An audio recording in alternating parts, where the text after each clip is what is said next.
SPC diz que 48% dos brasileiros ficaram com o nome sujo em algum momento dos últimos 12 meses. Parte da Embraer poderá ser vendida para a Boeing, segundo o CAD. A norte-americana criará uma empresa conjunta com a brasileira. Paranaguá ganha unidade de hospital referência no tratamento contra o câncer. A chegada do Hospital Erasto Gettner vai auxiliar no tratamento de pacientes que até então precisavam viajar até Curitiba. Papa Francisco reza em Roma na companhia de outros dirigentes religiosos. E veja a iniciativa de um padre de Goiás que todos os anos arrecada material escolar para estudantes carentes. O JBN de hoje está no ar.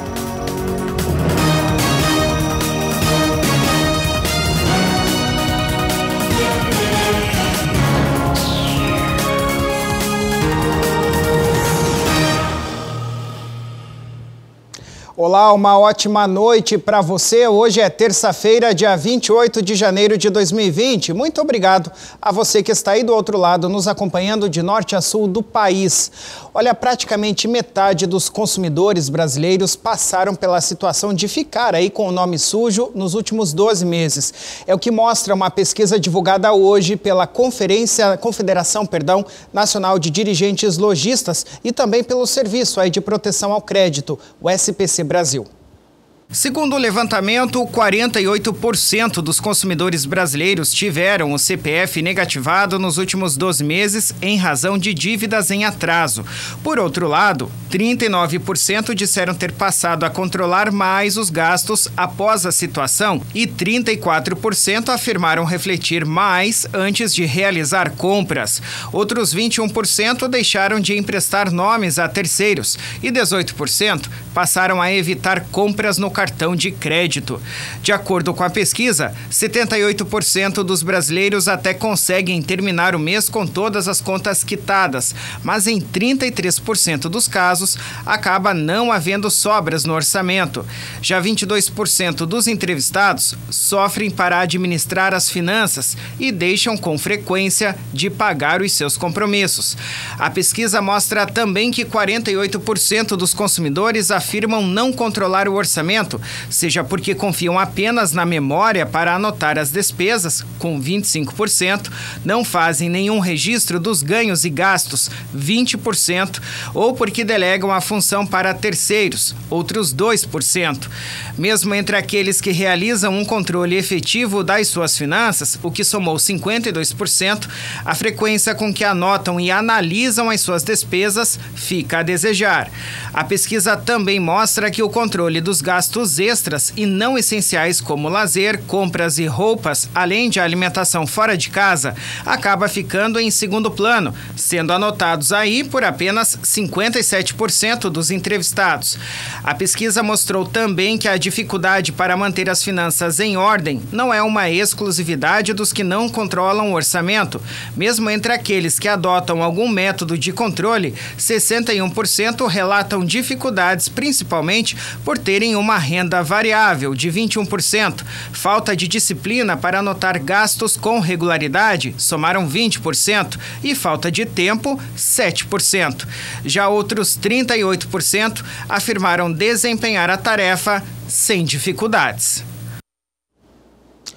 Olha, o Conselho Administrativo de Defesa Econômica, o CAD, aprovou sem restrições a compra de parte da Embraer pela norte-americana Boeing.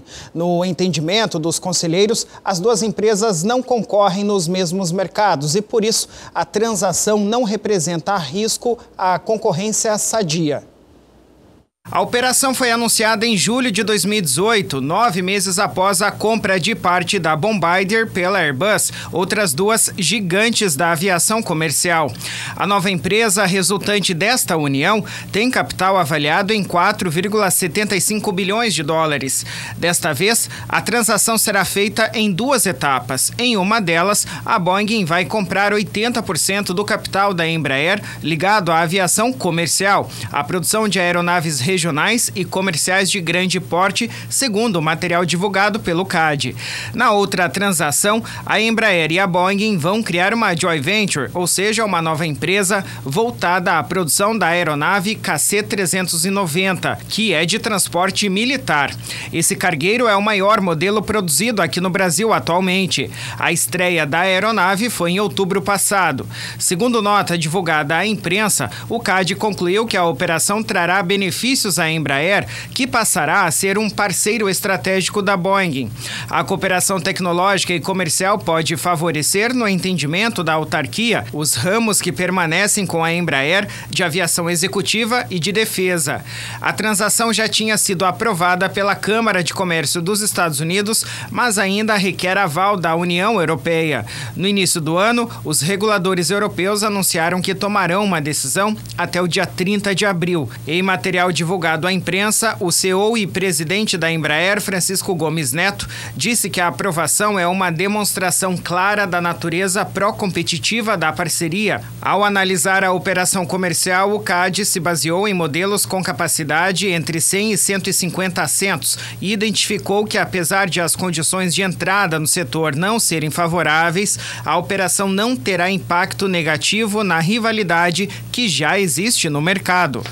Segundo o CAD, a ampliação do portfólio da Boeing deve aumentar a sua capacidade de exercer uma pressão competitiva contra a líder Airbus, empresa que domina esse mercado. Já na área de defesa militar, o CAD analisou o risco de dano ao mercado de aeronaves tripuladas de porte similar, como o C-40 Clipper e o KC-46, a Pegasus, que já são produzidos pela Boeing.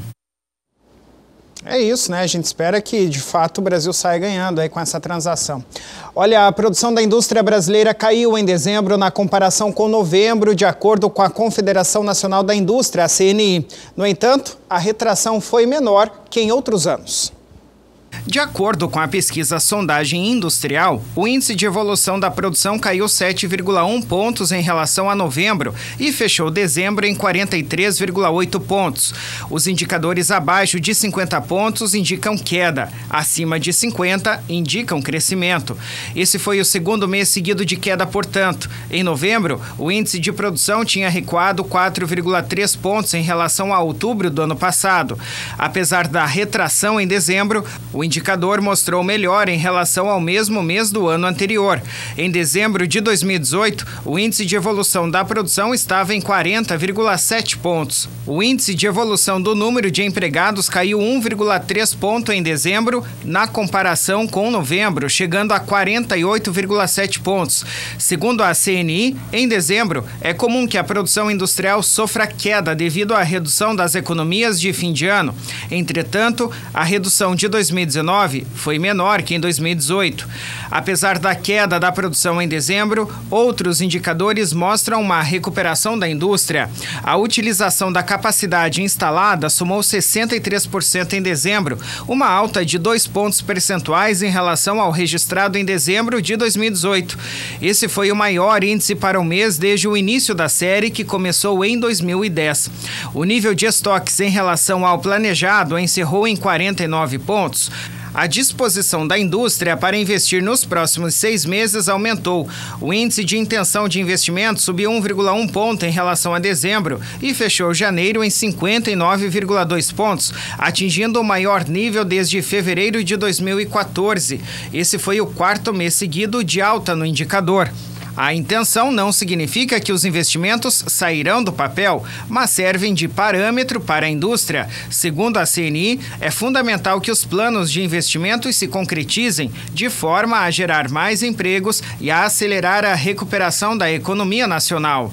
A pesquisa foi realizada de 6 a 17 de janeiro, com 1.965 indústrias de todo o país. Do total, 744 são pequenas, 711 são médias e 510 são de grande porte.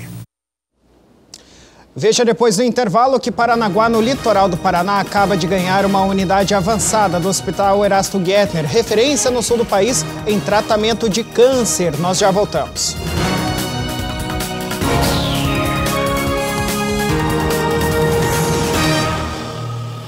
O amor do Pai Eterno está presente em todo lugar. E a missão da AFIP é levar esta mensagem adiante. E tudo isso só é possível graças à nossa união. Reze conosco, ajude a fazer o bem. Faça parte desta família de amor.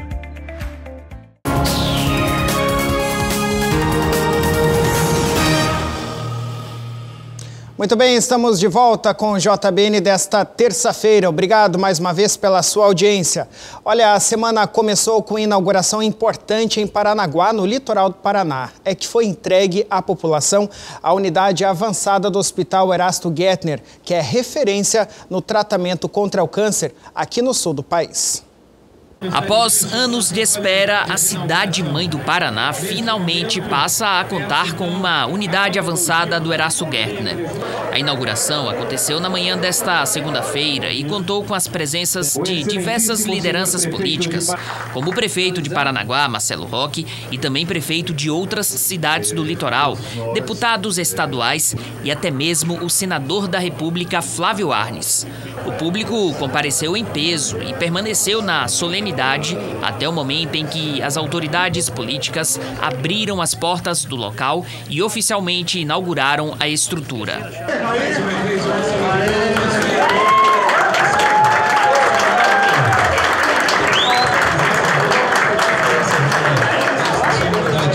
A gente fica feliz ainda de poder contar com essa unidade de tratamento aqui em Paranaguá, né? Melhorando assim na qualidade do atendimento, melhorando assim na recuperação dos pacientes saindo da BR-277 e podendo fazer o tratamento aqui com tranquilidade. Isso ajuda muito também a família. Então um dia importante para a nossa cidade, a felicidade é imensa. A unidade avançada do Erasto Gettner custou aproximadamente 4 milhões de reais. Foram gastos 500 mil reais na adequação do espaço, 1 milhão de reais na aquisição de equipamentos e outros 2 milhões e meio de reais na compra dos insumos necessários para tratar pacientes com câncer. O investimento foi realizado pela prefeitura da cidade. Inicialmente, apenas residentes de Paranaguá poderão ser tratados no local. Entretanto, prefeitura e governo do estado já negociam uma parceria para ampliar o atendimento. São quase 5 milhões de reais destinados para o atendimento do município de Paranaguá, mas nós temos a tratativa desde o início com o governo do estado, com o governador Ratinho Júnior, com o secretário Beto Preto, que eles vão entrar também para que você possa atender não só Paranaguá, mas todos os 7 municípios do litoral, fazendo esse atendimento importante. Nós vamos fazer essa tratativa nos próximos dias, mas o hospital já tem um trabalho parecido em Irati. Nós devemos transitar na mesma toada lá com Irati. Existe um plano estadual de atendimento aos pacientes com câncer e esse plano está bem sedimentado, bem consolidado. Nós vamos iniciar essa unidade com os pacientes de Paranaguá e vamos analisar depois o andamento. O principal objetivo é diminuir a espera pelo atendimento e ter o diagnóstico mais precoce possível. A estrutura montada em Paranaguá é a segunda unidade avançada do Erasto Gettner no Paraná. É considerada moderna, com capacidade para oferecer o tratamento com quimioterapia, primeira avaliação, consultas médicas de acompanhamento, entre outros procedimentos simples. Por isso, irá absorver boa parte dos pacientes com câncer que vivem na maior cidade do litoral e precisam se deslocar todas as semanas a Curitiba. A partir de agora, somente os casos mais complexos da doença precisarão de atendimento no hospital lá na capital do estado. A gente já tem experiência de Irati, a nossa equipe médica, a direção geral, a direção técnica, já estão sentindo, a gente quer comprovar isso com números, que o paciente está tendo mais adesão, ele consegue relatar os eventos adversos de uma maneira mais rápida. Quando ele tem algum tipo de desconforto, ele já vai na unidade e relata isso para os profissionais de saúde. Então a gente sabe que a adesão sendo maior, é óbvio que os resultados também serão maiores, né? A gente está falando de um hospital que tem décadas de experiência nessa área e é muito importante que o hospital possa se descentralizar, quer dizer, atender a população perto do local onde as pessoas moram, trabalham. Isso dá tranquilidade, dá segurança da economia, inclusive, porque evita que o ônibus da prefeitura ou a ambulância da prefeitura tenha que se deslocar. A pessoa pode vir, eu costumo dizer, até de bicicleta para o centro, para a unidade avançada, faz o tratamento, volta para casa. Além de melhorar o atendimento aos pacientes com câncer, a estrutura ainda deve otimizar toda a rede pública de saúde da cidade. A saúde vai ter que melhorar, vai ter que se ampliar, porque a partir do momento que você abre uma porta, nós vamos ter situações que até então nós não tínhamos. Nós vamos ter que melhorar, eu acredito que a gente já melhorou muito, mas o nosso passo é ainda muito maior, né? Então, sim, nós vamos evoluir, a UPA vai evoluir, o hospital regional vai evoluir, acredito que até os particulares também vão evoluir, simplesmente porque hoje nós estamos inaugurando uma unidade avançada do Erasto Gerstner em Paranaguá. A importância dessa descentralização só aconteceu por conta da parceria e do empenho do prefeito Marcelo. Isso é importante que seja registrado. E para mim, que como secretário de Estado, a nossa equipe idealizou esse tipo de situação, ver acontecer já na segunda das 4 regiões que a gente identifica que precisam e podem ter esse tipo de serviço descentralizado, é extremamente importante. Então, eu agradeço muito, estou muito feliz hoje. A inauguração foi bastante comemorada por representantes de diversos setores da sociedade. Ter a oportunidade desse hospital aqui é muito importante para o município, mas para toda a região nossa.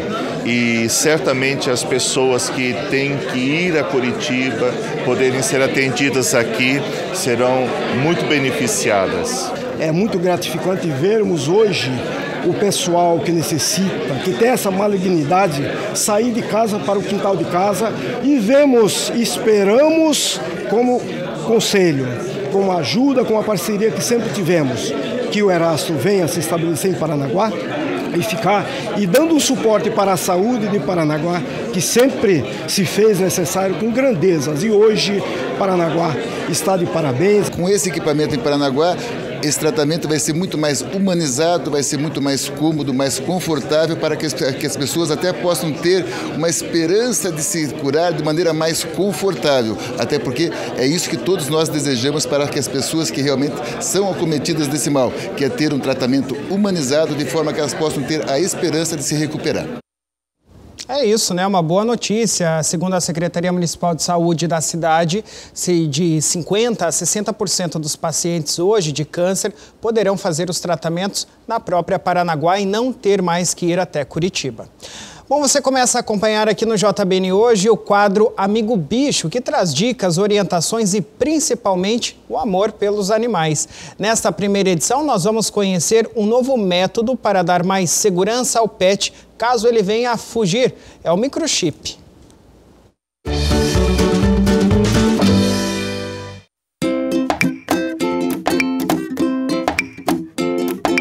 Ele tem nome de autoridade policial. Na sala da veterinária, o capitão ganha carinho em dose dupla. O aconchego que vem das mãos acalma o cachorro. A Dúnia cuida do bicho como um membro da família e oferece toda a assistência necessária para que ele cresça saudável e num ambiente protegido. Ela está sempre atenta a tudo que diz respeito ao mundo pet e resolveu colocar um microchip no cão. Tudo em nome do amor. Caso o capitão fuja, é mais seguro de saber que eu sou a dona dele, não outra pessoa dizendo ser o dono. É muito mais seguro para eu poder encontrar meu cachorrinho de volta. O dispositivo de identificação fica dentro desta agulha e cada um tem um número. Eles são do tamanho de um grão de arroz. O procedimento para o implante é simples, diz a veterinária.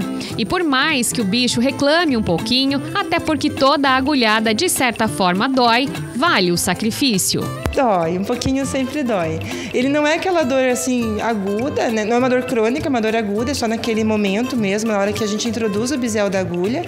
É muito rápido, não sangra. Pra você ter uma ideia assim, de tão rapidinho que é, e não é aquele bisel que chega a machucar. Então nem sangrar não sangra, é bem tranquilo. É uma coisa que vai aplicar uma vez só na vida e para sempre a gente vai conseguir comprovar que esse pacientezinho, que esse pet é do tutor ali requerido. O microchip vai na região cervical do cachorro.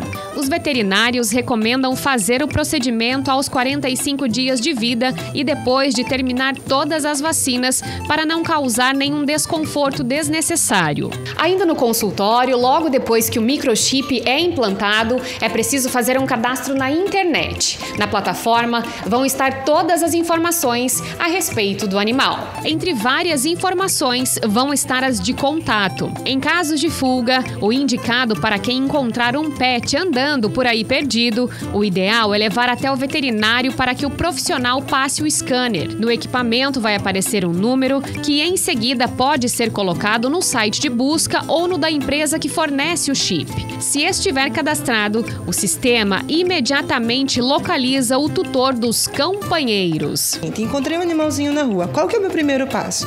Claro, tirar uma foto e divulgar para ver se tem algum tutor procurando. Mas, se possível, vá até uma clínica veterinária e peça para que o veterinário faça uma leitura desse paciente no corpinho todo. Porque se tiver um microchip, ali já vai ter o telefone, o endereço, a gente já vai saber de quem que é esse cachorrinho, esse gatinho. Isso facilita muito e diminui a chance desse animal ficar doente, de haver um estresse para ele por estar longe dos seus tutores. Então, eventualmente, quanto mais adesão a gente tiver, mais fácil vai ser de a gente localizar. Se a gente for ver alguns estados do Brasil que estão fazendo, inclusive, castração gratuita dentro do município, já durante a castração, enquanto o animal ainda está anestesiado, eles já estão colocando um microchip. Para quando esse animal é doado, para que a gente possa ter um controle de quem adotou esse pacientezinho, né? Quem é responsável por esse pet e caso ele venha fugir, fique mais fácil de localizar essa nova família.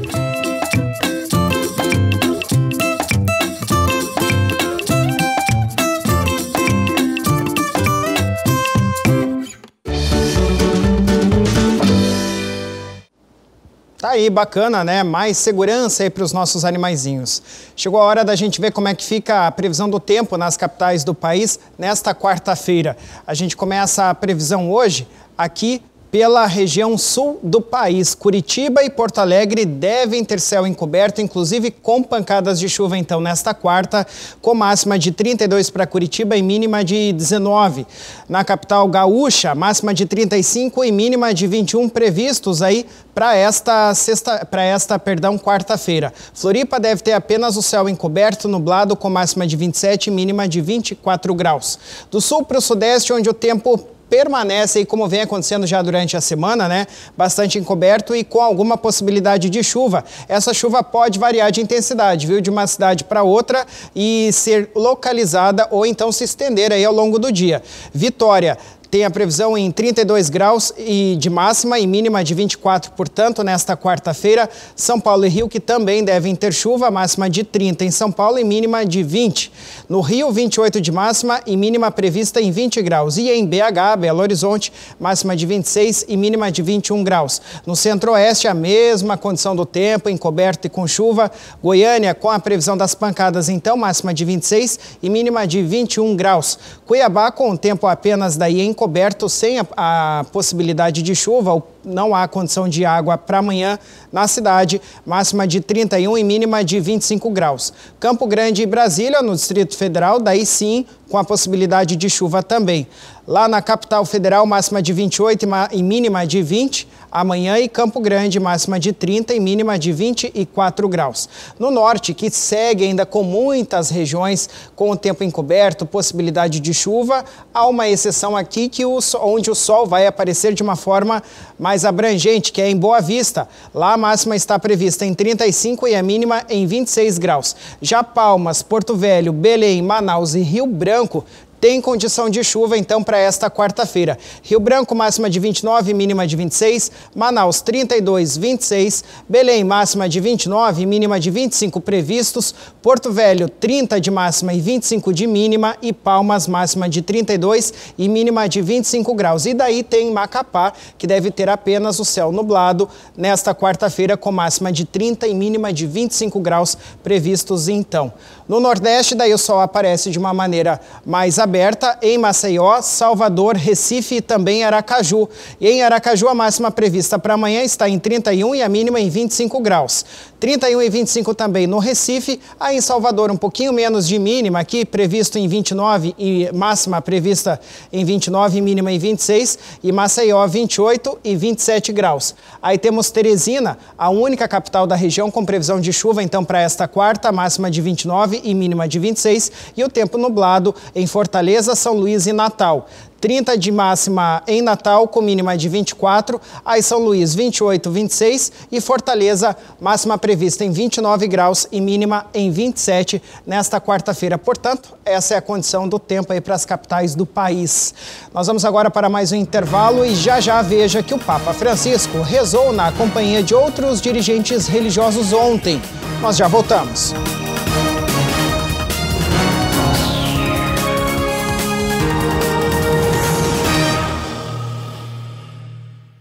O amor do Pai Eterno está presente em todo lugar. E a missão da AFIP é levar esta mensagem adiante. E tudo isso só é possível graças à nossa união. Reze conosco, ajude a fazer o bem. Faça parte desta família de amor.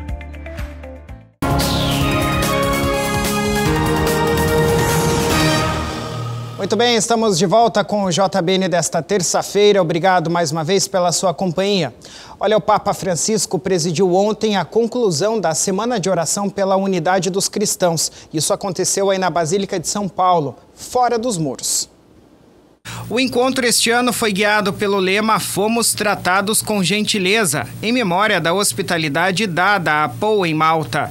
No encontro de ontem, Francisco foi acompanhado por representantes de várias confissões cristãs. Durante a cerimônia, os presentes foram até os restos mortais de São Timóteo, que além de acompanhar São Paulo em suas viagens, recebeu 2 cartas do Novo Testamento.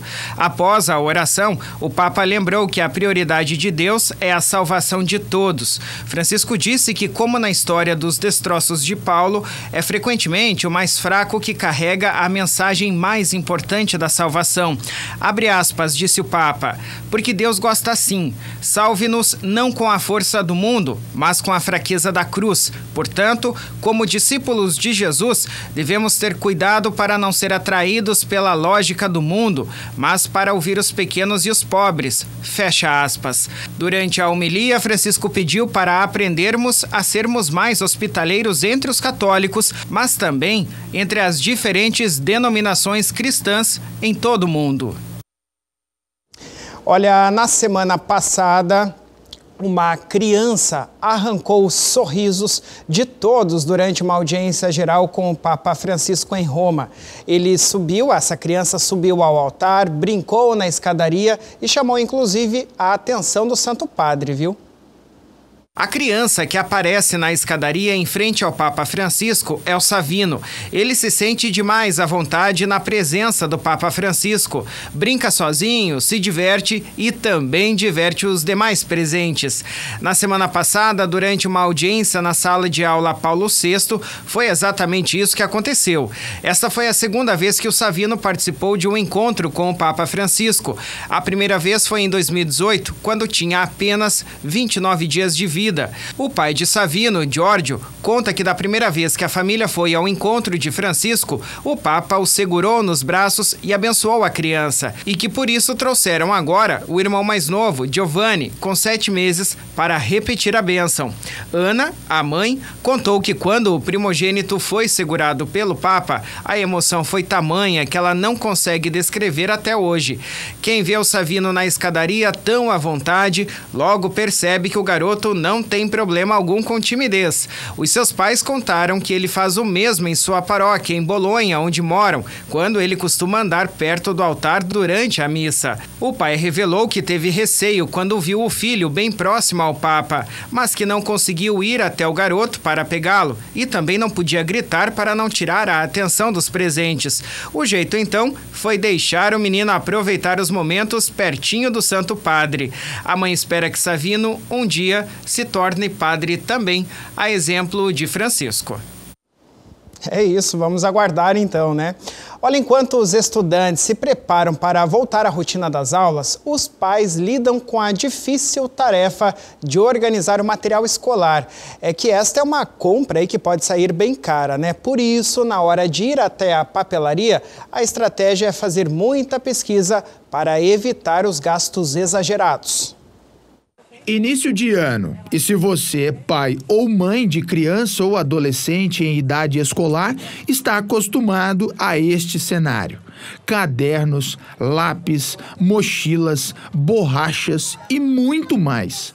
Hora de procurar para tentar economizar. O comércio oferece boas opções. O primeiro passo é deixar a preguiça de lado e pesquisar, né? Porque a gente sabe que tem variação que chega a quase 300% do mesmo produto idêntico. O que acontece? Muitos comerciantes estão apostando naquele consumidor que não vai pesquisar, vai comprar no primeiro estabelecimento e vai acabar levando vantagem em cima de um prejuízo do consumidor. Então, o interessante é selecionar pelo menos 3 estabelecimentos e fazer a pesquisa de preços e, se possível, fracionar a compra entre elas, que com certeza a economia vai ser maior. Com essa alta oscilação nos preços, o consumidor tenta se sair como pode. Os exemplos são vários. Um caderno de capa dura com 96 folhas em uma loja custa R$ 8,90. Já na opção mais barata caiu para R$ 4,50. Outro exemplo, a caixa de lápis de cor com 12 unidades. Na loja mais cara custou R$ 18,00 e na mais barata foi encontrada por R$ 9,90. É pesquisando mesmo, e como aqui na papelaria nos anos anteriores, né, devido às pesquisas, achei um preço melhor, aí hoje eu já vim direto, até porque esse ano a lista dela é um pouquinho menor. Mas a estratégia é essa, fazer uma comparação de preços, porque realmente tem uma variedade enorme, sim. O percentual de diferença do mesmo produto, mesma marca, é muito grande. Segundo o Procon Goiás, em relação aos preços do ano passado, o consumidor vai pagar menos. Os materiais escolares estão 4,22% mais baratos. Os pais precisam ficar atentos à lista também, pois a escola não tem o direito de pedir o que quiser. A regra é simples. Todo material que é de uso coletivo e que não vai influenciar no processo de aprendizado não pode ser solicitado. Por exemplo, copo descartável e papel higiênico, a princípio seria para uso coletivo, mas nós já vimos casos da escola pedir 4 copos descartáveis ou um rolo de papel higiênico, quando na realidade esses produtos seriam para utilizar trabalho de colagem, de pintura. Então, se tiver dúvida para qual finalidade vai ser esse produto, questione junto à escola. Se for para uso coletivo, simplesmente ignore da lista. Se a escola insistir na cobrança, denuncie junto ao Procon da sua cidade. Nas prateleiras são muitas as opções. Se para os pais se torna mais fácil fazer as escolhas, para os filhos nem tanto. Na maioria das vezes, eles escolhem os produtos mais caros e isso acaba deixando a conta lá no final mais pesada para os pais. Teve consumidor que aprendeu a lição no ano passado e mudou a estratégia para 2020. No ano passado eu gastei bem mais. Esse ano, além de eu não trazer a neta, né, que todo ano eu adquiro os materiais escolares para minha neta, esse ano eu não a deixei vir. Porque quando eu a trouxe, eu tomei um prejuízo tremendo, porque ela queria só os mais caros. E esse ano eu banquei inteligente. Aí já vou entregar lá, filha, já comprei o seu material e ficou 1/4 mais barato que eu comprei o ano passado. Outra situação que pode acontecer na hora da compra do material escolar é reaproveitar alguns itens de um ano para o outro. Fique atento para não jogar dinheiro fora. É interessante que os pais questionem junto à escola quais os produtos que restaram do ano letivo anterior e avaliar essa possibilidade de estar reaproveitando. Por exemplo, tesoura é possível de ser reaproveitado, régua. Então, ou seja, pegue esse material não é da escola, é dos pais, é dos alunos. Então, avalie essa possibilidade que com certeza a economia também vai resultar aí no final da conta. Isso está acontecendo com a Milena. Ela veio da cidade de Edéia, em Goiás, que fica a 124 quilômetros de Goiânia. O motivo é que os preços na capital valem a pena, mesmo com o deslocamento. E a lista dela vai ficar mais barata agora, já que vai reutilizar muitas coisas. Mochila, bolsinha de lápis, até mesmo lápis de cor. Eu estou comprando os de 24, em casa eu tenho os de 36, eu vou abastecer os de 36 com esses 24. O Pedro trouxe 3 dicas bacanas aí para vocês que estão comprando material escolar, né? Uma é reaproveitar material do ano passado, a outra é deixar as crianças em casa e a terceira é fazer pesquisa. Com a pesquisa a gente consegue encontrar o local mais barato, né? Agora olha só que bela atitude a de um padre da cidade de Araguaiânia, que fica na região metropolitana de Goiânia, lá em Goiás. Ele promoveu aí uma campanha para a arrecadação de materiais escolares para as crianças carentes. A nossa equipe foi acompanhar a entrega dos itens.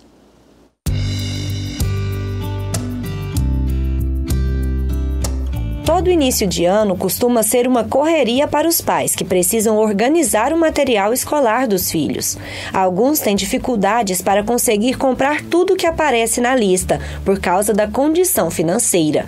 E foi pensando em ajudar essas famílias que a paróquia Santa Luzia de Aragoiânia, região metropolitana de Goiânia, capital de Goiás, criou um projeto para arrecadar objetos necessários para os alunos da região. No mês de dezembro, em vez de eu arrecadar brinquedos para as crianças, eu falei, por que não arrecadar material escolar, né? Porque tantas pessoas já distribuem os brinquedos, eu falei, mas ninguém pensou em distribuir material escolar, né, para as famílias carentes, as crianças carentes, e ao mesmo tempo ser um incentivo à educação, né? A ideia deu tão certo que eles receberam apoio de diversos municípios distantes, como Silvânia, interior do estado, e também de Marília, em São Paulo. Mais de 300 kits foram montados com a doação. Todos foram aspergidos com água benta antes da entrega, com pedidos para que o Pai Eterno abençoe a educação dos pequenos. No total, 6 escolas vão ser beneficiadas com esse projeto. Cada uma delas vai receber 47 kits, que vai ajudar as crianças no decorrer do ano letivo. Um projeto que ajuda a desenvolver também o futuro. Vai se espalhando essa boa ideia e aí pessoas de outras cidades, de toda a região aqui de Aragoiânia, começam a se envolver. A pessoa não traz só um caderno. Teve pessoas que trouxe 200 cadernos, teve pessoas que trouxe 150 caneta, teve pessoas que trouxe 2, 3 caixinhas de 200 lápis. E essa corrente do pensamento positivo em torno do kit escolar, né, vai se ganhando cada vez mais uma proporção maior. São colégios municipais das áreas rurais e urbanas. Há alguns lugares de difícil acesso, mas que acolhem os estudantes por enxergar neles o nosso futuro. Para as diretoras que todos os anos já contam com esse apoio, o dia de receber os materiais é comemorado com alegria e gratidão. Esse projeto é de grande valia para a nossa comunidade. E eles ficam felizes, satisfeitíssimos, tanto os alunos quanto também aos pais deles, né? Em poder estar ali adquirindo esse material e sabendo estar despreocupados que os filhos deles estão recebendo material para poder dar início às aulas, né, o ano letivo de 2020. Já é o 4º ano, né, consecutivo que o padre vem aqui doar os materiais para a gente, e a escola agradece muito porque os alunos, ao tanto que ficam satisfeitos, os pais já vêm procurar, porque nos primeiros dias de aula não vêm para a escola devido à falta de material. E a gente já fala, não, o padre vai vir, todo ano ele vai vir, vai doar, então eles já ficam aguardando. É que esse projeto transforma a vida dos pequenos, e isso pode ser visto dentro da sala de aula. Tanto é verdade que a Genilda veio buscar os materiais para assim os filhos começarem a estudar. Ela é mãe de 3 e ficou grata com a contribuição. Para mim é muito importante porque no momento, né, a gente está sem condição para comprar o material escolar para os meus filhos. E para mim, eu achei uma alegria muito grande. A gratidão no olhar de cada aluno em todas as escolas que passamos testemunha a importância do projeto. A gente tem que estudar para ter um futuro bem melhor, né? E também é muito bom estudar com materiais, essas coisas. Eu recebi muito alegre porque eu vou começar um ano bem, estudar muito bem e passar de ano. A caridade nos leva a amar a Deus sobre todas as coisas e a nosso próximo como a nós mesmos. E é com esse objetivo que projetos como o do Padre Amauri são realizados. Eles mostram que a misericórdia reconstrói vidas. A ajuda de cada um, pouquinho de cada um, nós vamos transformar a vida de muitas crianças para o conhecimento e para a fé.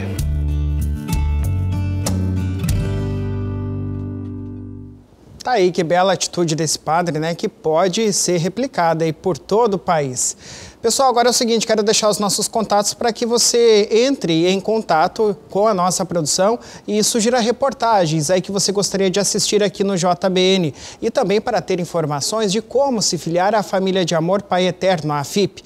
O nosso telefone é o DDD 62 3506 9800, DDD 62 3506 9800. Tem também o nosso e-mail jbn@tvpaieterno.com.br. Agora, se você preferir, pode acessar o nosso portal paietterno.com e também as nossas redes sociais. Nós estamos no Facebook com a fanpage TV Pai Eterno e no Instagram, @TV Pai Eterno. Nós esperamos aí a sua participação. Muito bem, essas foram as informações de hoje aqui do JBN. Muito obrigado pela sua audiência. Você fica agora com a Santa Missa, a transmissão da Santa Missa direto de Trindade. A gente volta a se encontrar amanhã às 6h45 da noite. Um bom descanso para você. Obrigado mais uma vez pela companhia e até lá.